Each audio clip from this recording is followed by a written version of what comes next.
Welcome back, everyone. I'm afraid not as originally billed a keynote speech from Stephen Flynn, who has had to remain in the House of Commons to fulfil his parliamentary duties. But instead, as a bonus, you get an IfG expert briefing, which, you know, pros and cons. So just an opportunity to, again, thank Grant Thornton, who is sponsoring the conference today.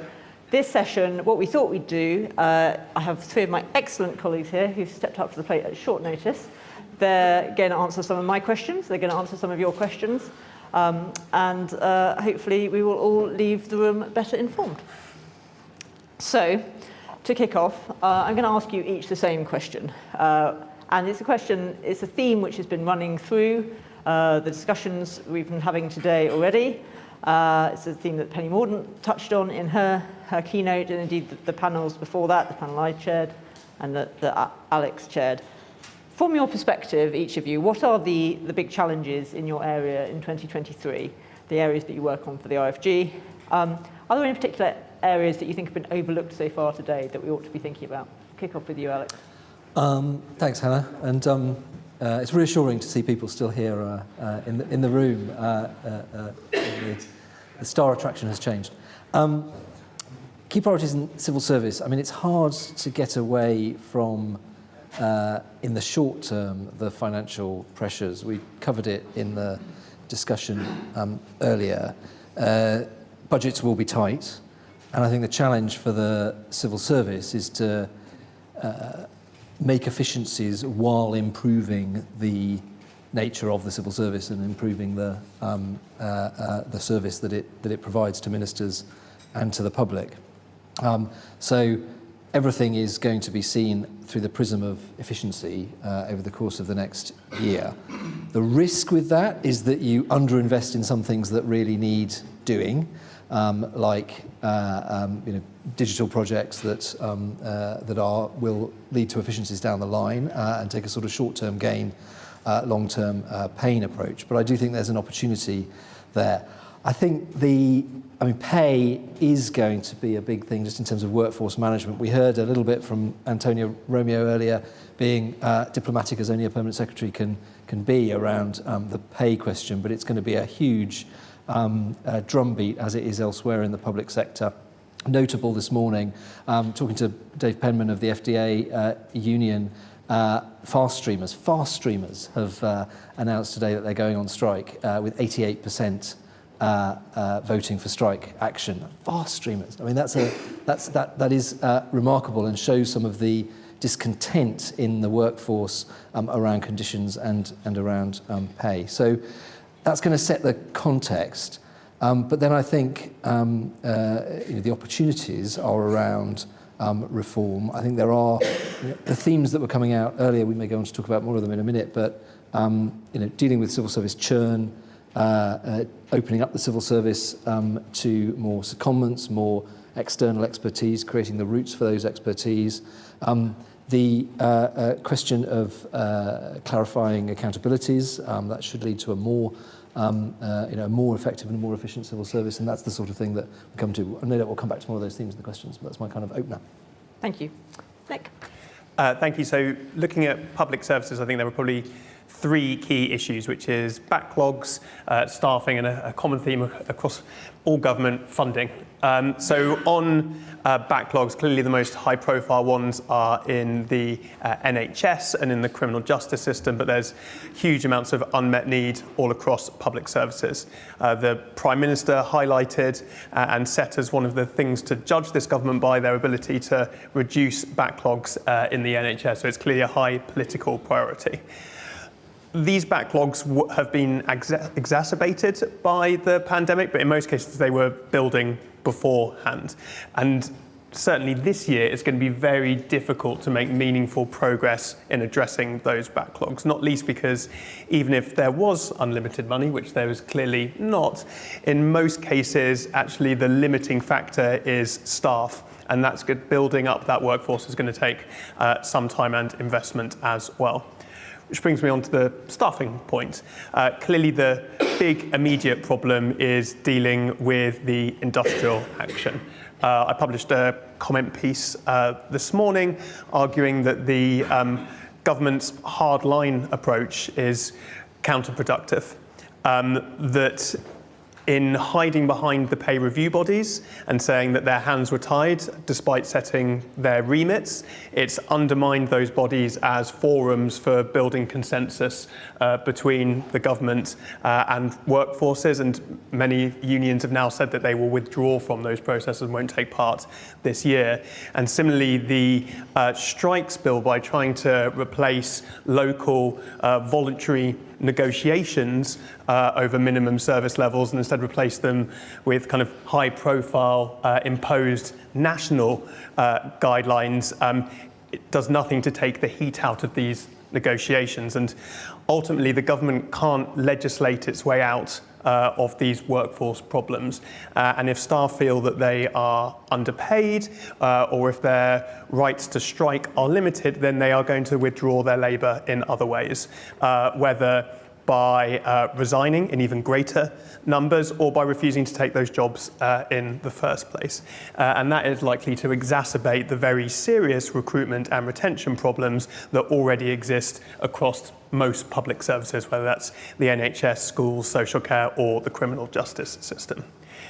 So finally, on funding, it should be said that the autumn statement was reasonably generous, particularly for the NHS, for schools, and for social care.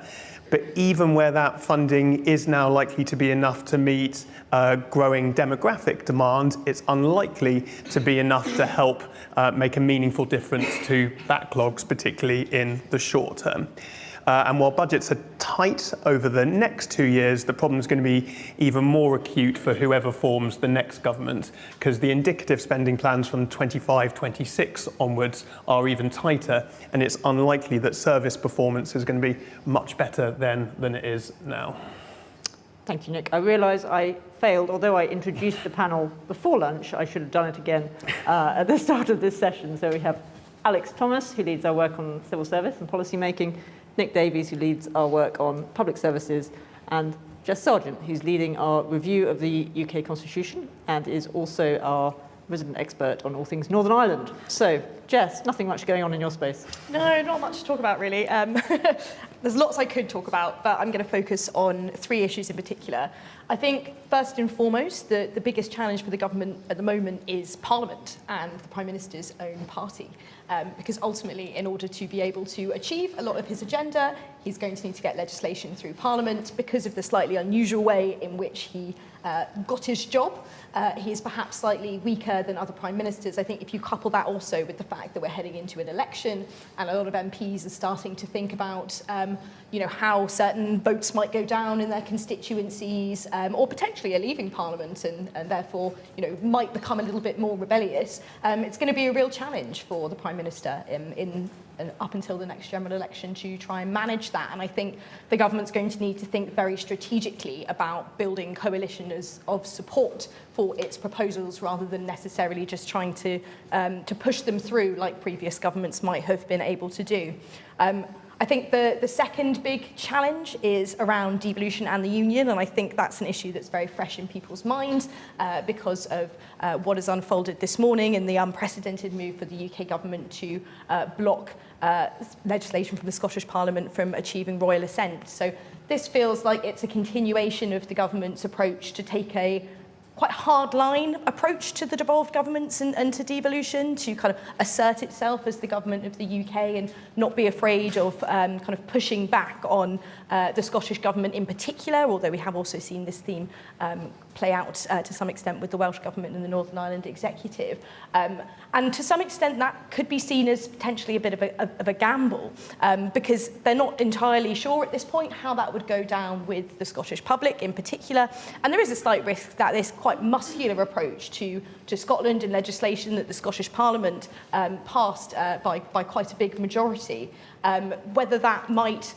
how that will go down with sort of soft unionists in Scotland, and whether actually that might strengthen the case of the Scottish government rather than necessarily build support for the unions. So this is a very delicate balance for the UK government right now, and something that they'll need to be thinking of very consciously in the next year. The third challenge, I think, is quite a big one, but I think there are smaller things that the UK government could do to start to rebuild them, and I think this is about public faith in institutions, in Parliament, in politicians, in the government. I think there has been quite a lot of damage in the past few years over various scandals, over standards, some of the stuff around second jobs. Recently we had Sky come out with some of the publicly available data on that, which has kind of re-upped this issue in a way perhaps the government wasn't expecting. So I think another key challenge for the government will be thinking about, before the next election, how to restore faith in politicians and the institutions and start to repair some of that damage.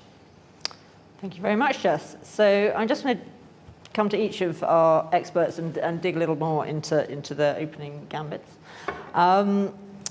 Alex, I mean, thinking back to your panel this morning, Stephen Bush was, should we say, sceptical about the government's interest in civil service reform, which is clearly something we think is very important. This is a conference about 2023. What do you think the government can achieve on that front in 2023? Yeah, so I have some sympathy with Stephen's point of view in one sense, which is that, of course, if you're interested in really ambitious, proper rewiring of the state, you want a government that's coming in thinking that it's got 5 years or 10 years in office in order to make some of those changes. So,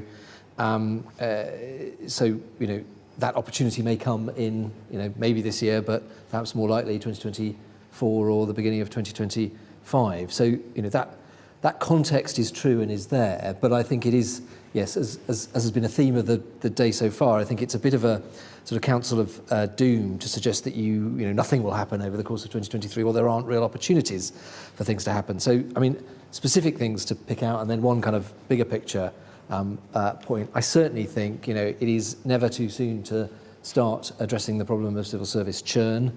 There have been some sort of slightly tentative attempts to slow down the movement of staff by saying that senior civil servants need to serve 3 years in role and setting that expectation, but there are no real kind of changes to incentives, and the career incentive to spin round the civil service rapidly picking up different experiences to move up. So I think that is there are specific interventions that the civil service leadership could absolutely make. I think we published a report just before Christmas about opening up the civil service, getting in more specialist expertise. I mentioned it a moment ago.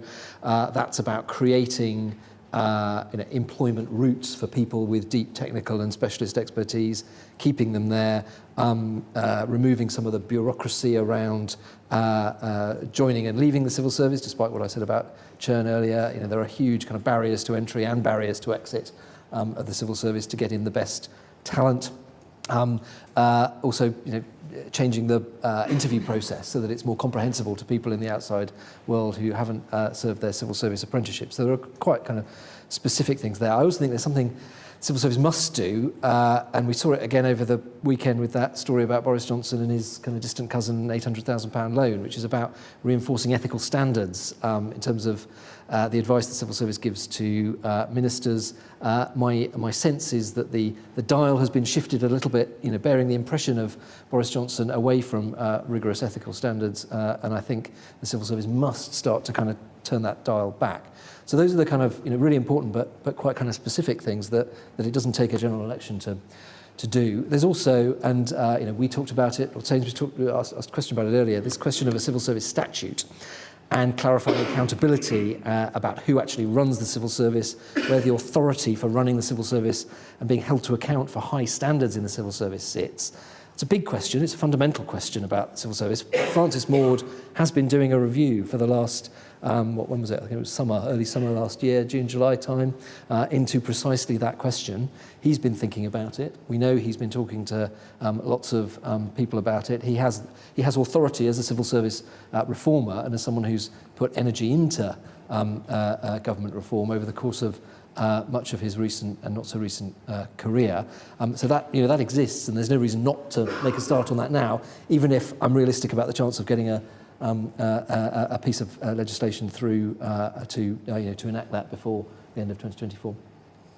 And just picking up on that final point, this idea we've put forward about a better statutory basis for the civil service, what difference would it actually make in practice? Can you point to how you feel it would actually make a difference to the civil service on a day-to-day basis to have that better statutory basis. I think of it in two ways. The civil service has been pretty battered and bruised over the course of the last few years. See all the stats that we were showing earlier, see the Faststream strike result and other strike results. It would underpin the civil service. It would give the civil service the clarity of knowing precisely what its responsibility is, what its objective is, and what it's working to. I think Antonio Romeo earlier said that permanent secretaries know what their accountabilities are, know what their jobs are. Well, yes, they do in one sense, in that they're an accounting officer to Parliament and they're responsible for money. But really, what is the core essence of what a permanent secretary's job is, what the cabinet secretary's job is, and how is it underpinned? So I think there'd be a kind of ballasting of the authority and the confidence of the civil service in that sense. I also think, and one of the other points we argued, is there is no, other than ministers, there's nothing that sits on top of the whole civil service saying, well, how good a job are you doing? So there is a civil service board, but it's internal, and that's important. It's important that you have kind of internal committees. But how is the civil service being held to account, externally, either by Parliament or, by some sort of structure that is saying, well, how effective is the civil service being? We keep talking about Whitehall Monitor because it's on our minds because we're going to publish it. One of the chapters in this year's Whitehall Monitor, and we do it every year, is to say, well, how effective is the civil service, how effectively is it performing? And you can look at individual case studies and you can look at individual pieces of work and say, well, that was good and that wasn't so good. It's almost impossible to get a sense of how effective is the civil service. Now, that's a very fundamental question, but I can't help but think there is there's an opportunity to have much more kind of crispness and clarity about what the civil service's job is, and then scrutiny on how well it's performing. I'll leave it there. And one final question for you, Alex. A phrase which I don't think has come up yet today is net zero. And in past years, at a conference like this, you absolutely would have expected that to be a theme, but it feels like it's been squeezed off the agenda. We've argued that maybe that's easier. It's easier for that to happen because we've got the target, but have we really got the detailed plans in place across government and to get back to your theme, hold people to account for the progress they're making towards that target, or is it still too vague? So I think the advantage with net zero is there is a clear target. It's you can measure it, and then you can work out how different interventions are going to go towards that target. I think the drumbeat on climate and net zero waxes and wanes a bit according to the political and economic circumstances. I think it was very good. I haven't read it yet, confess, but the Chris Skidmore report that came out this week. I think one of the things we learned from net zero is there is an architecture inside government, an institutional architecture that keeps up the drumbeat, keeps up the accountability on making progress on net zero. It may be flawed, it may be democratically contested, that's all as it should be, democratic contestation. But even when net zero isn't front of mind, there's an institutional architecture that keeps up that process. I'd almost turn the question round and say, we've thought about it from net zero, there's more that you can do. What's the equivalent long-term policy-making drumbeat for the resilience of the state for another pandemic or for other kind of external shocks? What's the same drumbeat for other kind of chronic policy problems, poverty, child poverty or obesity or asylum? These things are contested rightly, and must always be subject to the democratic oversight of Parliament, and so we shouldn't use institutions to lock ourselves on a particular policy course that can't then be unpicked by subsequent generations of politicians, because Parliament's sovereign and it's right that the democratic will of the people is reflected. But for these kind of deep underpinning chronic policy problems, we're further ahead on net zero than we are on some of the others. To just circle back around to resilience, again, another conversation I was having with people here today, I do worry a bit that the kind of urgency around resilience, the responsibility and clarity of responsibilities around ensuring the resilience of the state has kind of lost a little bit of energy already, and we're barely out of the COVID period, hopefully. Come back around to the kind of the advantages of being clear about the responsibilities of the civil service, one of those responsibilities I think should be the resilience of the state. I think permanent secretaries do worry about their kind of crisis response capability, but probably not enough. I think it should be a more core part of a permanent secretary's job to say, well, actually, I need to maintain the capacity and the response capability in my department. I think there's a good case for permanent secretaries to be able to say, at the very least, sort of issue an accounting officer direction request around questions about the resilience of the things for which they're responsible, and arguably to go a bit further and say, actually, if you're not going to give me the budget to maintain this, then we've got a real problem and we need to kind of address that. So, long term, the interaction between kind of institutional architecture and the long-term policy-making questions, I think, is fascinating, important, and underappreciated. Thank you very much, Alex. Nick, so you talked a lot about the pressures, the challenges facing public services, but is it really as simple as a straight choice between paying people more, having worse services? So, no, it's not. Look, I mean, the government has said, well, it has been reported that the government is now considering making some higher pay offers, whether on an ongoing basis or one-off basis, to resolve different industrial disputes. However, its line has been that any funding for that will have to come from existing budgets. And if that is the case, then that will require cuts to other parts of the service. And therefore, even if you improve retention issues and you reduce the disruption from strikes, it's likely there are still going to be some other negative impacts on performance from the other cuts that you are making. Clearly, the government could choose to increase funding for particular services, either by taking money from other parts of the overall budget, or by increasing taxes, or by increasing borrowing. But these are all kind of political choices that it's kind of right for the government to make. But they are choices, and different ones could be made. And are there non-monetary ways of thinking about improving retention, recruitment, and those sorts of things? Or is it fundamentally the money is too salient in this context? So look, it's a really, really good question, and it's why we've just launched a new research project on retention in public services, because clearly while pay is incredibly important, so are kind of working conditions and autonomy and the respect that staff have in their day-to-day work. So clearly there is more that could be done there. But if you are a nurse or you're a teacher and you've seen a real term cut your income of 5% over this last year and a kind of bigger decline since 2010, then clearly kind of money is going to be the first thing on your mind. And we've talked a lot today about government needing in this year to address the short-term problems in public services, to resolve strikes and so on. What would you like to see government do this year in terms of laying the groundwork for longer-term solutions, answers, ways to reduce the pressures on public services and to sort of address some of those long-term systemic chronic problems that we see? So I think it's fair to recognise that the government has done some things, and particularly in the autumn statement.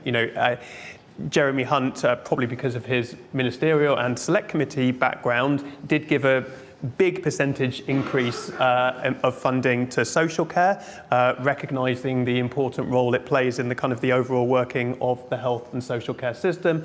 They've done things like try to invest in diagnostic capacity in the criminal justice system. They've said that they will fund unlimited sitting days, and all of those things will help. In terms of this winter, though, obviously the time when, and particularly in the NHS, when decisions should have been made and policies implemented, was a time when there was a huge amount of turnover amongst ministers.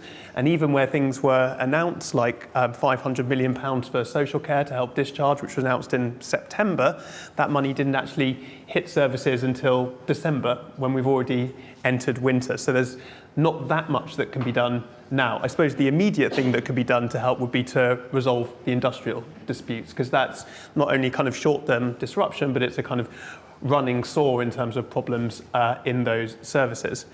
There are clearly other things that you could do to try and improve productivity in the long run. I think quite a lot of those probably are going to require at least upfront investment, even if they don't require ongoing funding. And particularly in the NHS, I think we are slightly reaping the impact of a decade when, in order to hold up day-to-day spending, we've cut investment on capital, for example, and which has left the NHS with fewer MRI machines per capita than basically any other wealthy country in the world. It's why we've got a kind of 10 billion maintenance backlog in schools, a 10 million maintenance backlog in hospitals, and clearly the productivity of those services is going to be impacted if classrooms or surgeries are out of use because there are leaks or whatever in there. So solving that is going to take a long while, and while for example health funding is now broadly up to the OECD average, undoing the relative underinvestment versus other countries is going to take quite a lot of time. So if anything, having a long-term plan, some kind of policy stability and some kind of honesty about what the trade-offs are in terms of funding, investment and the performance that people can expect will all be helpful, but I don't think there are any quick fixes. Thank you, Nick.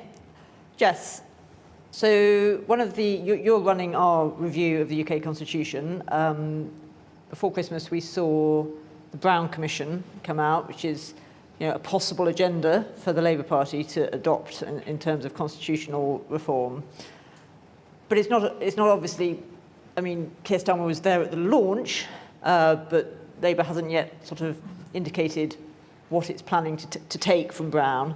And clearly, some of it is more implementable in the short term than other bits. So, looking into your crystal ball, how do you think Labour should go about translating Brown into something that looks like a manifesto agenda on constitutional change? Absolutely. So, there's a huge amount in the Brown Review, and our team at the IfG did go through all of it. So if you don't want to, we do have an explainer on our website, which I would recommend. But some of it is, to some extent, a continuation of and a tweaking of current government policies. There's a big agenda on English devolution, which is not entirely dissimilar to some of the stuff the government's currently proposing to do on levelling up. Similarly, some of the proposals on intergovernmental relations are things that are already in motion. So those are things that can be fairly easily delivered upon.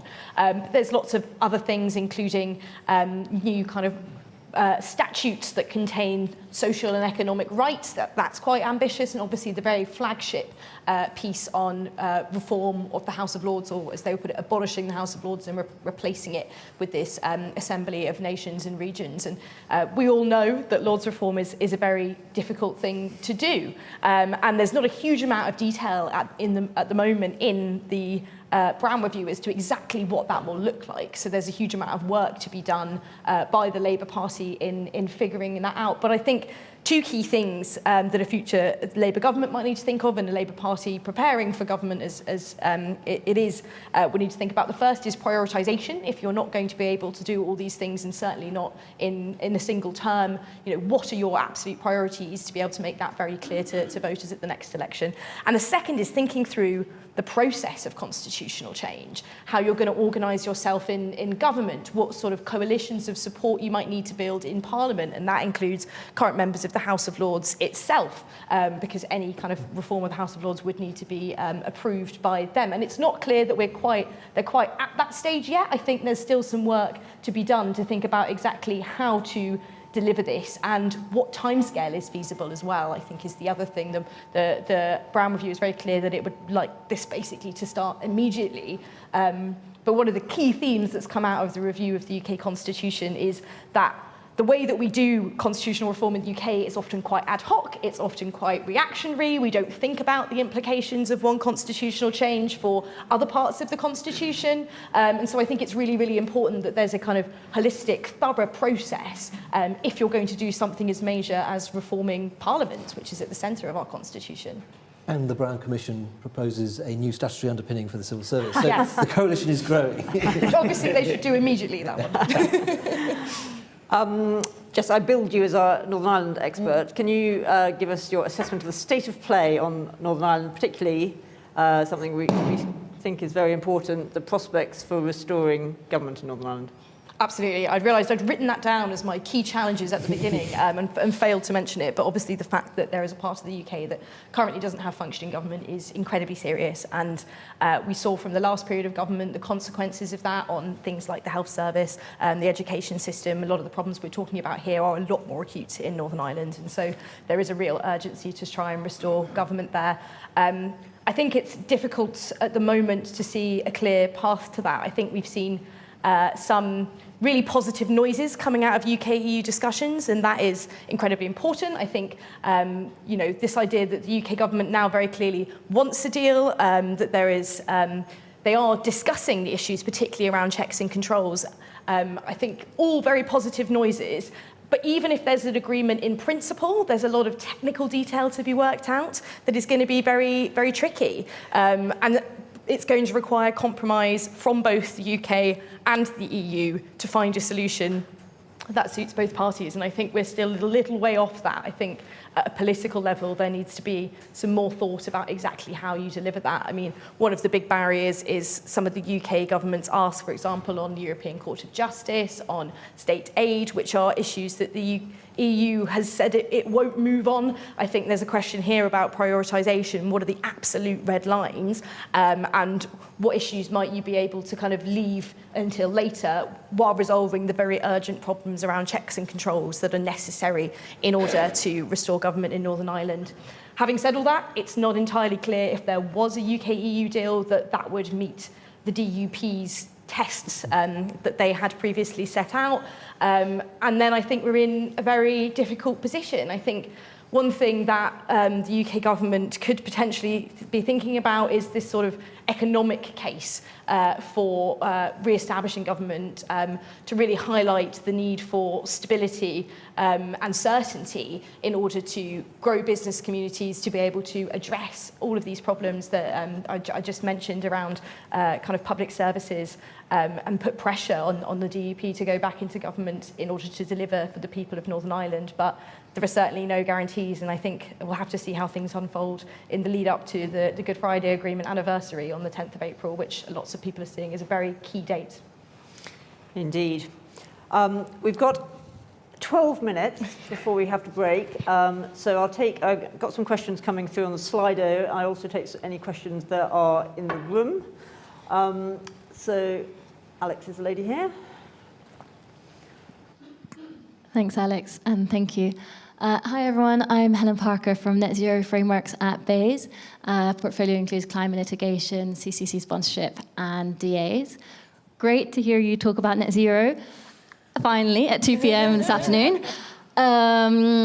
So, my first thing would be a comment, which is it is good to hear you talk about, for example, the Skidmore review. Thank you for recognising that, and watch this space for our response.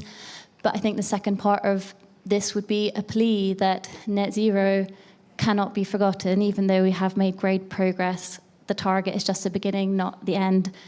And net zero is both an economic opportunity, but also a threat. And so really discussions about the future resilience of the economy and the state have to go hand in hand with net zero. Thank you, Alex. Is the question down here? Hi there, Will McCoy from Grant Thornton. Just interested in your comments on the civil service and probably putting on a statutory footing.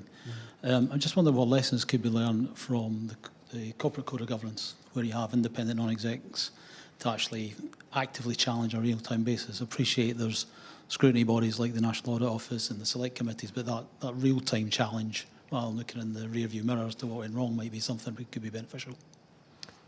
Thanks, and I'm just going to throw in one question that's come in online, an anonymous question. Could anything be achieved in 2023 on civil service relocation? It's gone very quiet on, inverted commas, ministers will spend a day working in X office outside London, close inverted commas, front. I know that's something we've been thinking about, so I think those are all quite Alexy questions. I should try and be brief. I spoke too long there. Net zero can't be forgotten. Absolutely agree completely. I think one of the things that there are lessons to learn from the net zero approach, but also need to be continually reapplied on net zero. It is the very definition of a whole of government policy challenge. Clearly, no progress will be made on net zero if it sits in a box in bays. Absolutely has to be embedded in what the government does through every kind of prism, which requires a stronger centre, requires better solutions to the perennial problem of cross-departmental working, kind of better ways of ironing out those pinch points, and a certain kind of authority. I think we would argue, from the centre of the civil service, for all the departments should be accountable in some ways for what they do, but the centre of the civil service kind of driving those kind of cross-government projects in a much more authoritative way. Civil service corporate code of governance, yes. I mean, that's one of the things. I think there are two big sources of sort of insight other than from inside the civil service itself. There's the corporate world, and then there are governments overseas. I think it is notable that the National Audit Office does in many respects a good job, but it's an auditor rather than a kind of risk manager, and it's after the fact. So it can lead to accountability and permanent secretaries and others getting a difficult time in front of the Public Accounts Committee. But it was interesting. Again, it's got a bit quiet on it, but Labour at the conference before last proposed a sort of public spending body that was a bit more real time. So lessons there, and absolutely, I mean, non-executive directors exist in government departments, boards exist in government departments. Are they used as well as they might be? Probably not. Are secretaries of state interested enough in it as they might be? Probably not, which circles back round to that kind of, what's the job of the permanent secretary? Civil service relocation had two really stimulating and interesting days in Darlington before Christmas. And we're going to publish a sort of case study on this, and it's not without its flaws. Those of you, but those of you who were here earlier will see that our colleague Rees put up a chart on civil servants in London, and it just started to nudge down, but only just. It is one of the areas I would pick out where change has happened, perhaps more than the headline figures suggest, because what happened in the civil service was through Brexit and then COVID, loads of new policy civil servants were recruited, and almost all of them, well, certainly the vast majority of them, were in London. So the numbers in London were inflated from 2016 onwards. So there's actually a long way to go to turn the oil tank around to actually get the overall numbers of civil servants outside London, inside London going down and outside London going up. But a lot have moved. The main point, and there are, again, more to say, this is not an event about civil service relocation, so I'll shut up, but this is not a 2-year project or a 3-year project. It's a 10-year or a 15-year or a 20-year or a 30-year project to move civil servants out of London.